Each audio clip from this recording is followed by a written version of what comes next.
Let me now take you across to my colleague Amritpal Singh for more on this in New Delhi. Amrit, where do India and Europe relations stand on business and sustainability cooperation now, and what does the future look like with geopolitical and technological challenges looming large as well? Well, India and Europe, Gautam, have a very robust relationship. It is an economic relationship. It's a strategic partnership. They are great trading for India.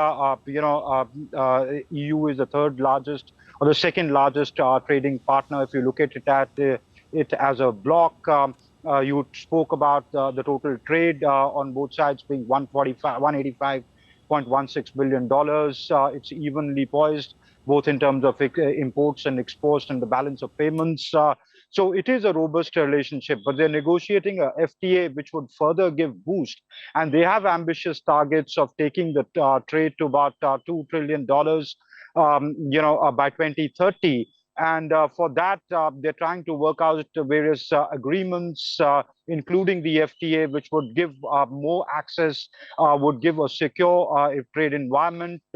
When you talk about challenges that are being poised, while there are areas of cooperation, but there remain challenges. That is why we see the FTA talks go on for such long. When it comes to the automobile sector, when it comes to the dairy sector, wines and spirits sector, India getting access to them. So these challenges remain in terms of sustainability. The challenges from new emerging critical technologies remain, though there is a commitment from both sides to look at cooperating in renewable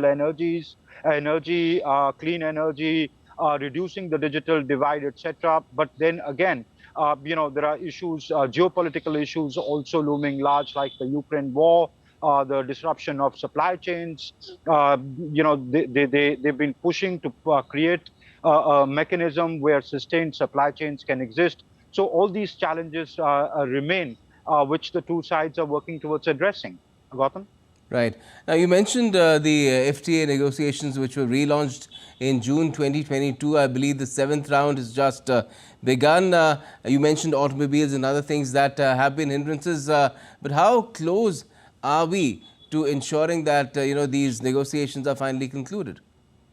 You're right. The FTA negotiations, the seventh round began yesterday in New Delhi. There is a 15-member EU team here to negotiate that. They are talking about investments and trade. The last time at the sixth round, they were able to create a certain consensus when it comes to procurement and goods. So one could say that they are at an advanced stage of negotiation.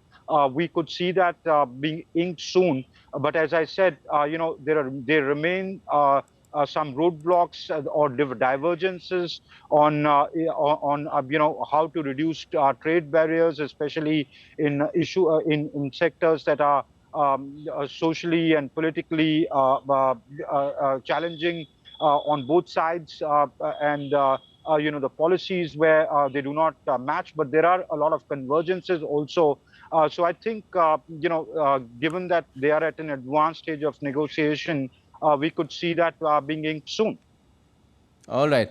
Amrit, thanks. I'm going to let you go at this point, although I did want to talk to you about how the EU has finally decided to step into the Red Sea mix as well, as far as countering the Houthis is concerned, and coming along with India on that. But perhaps we'll do that later. Thanks for joining us for the moment.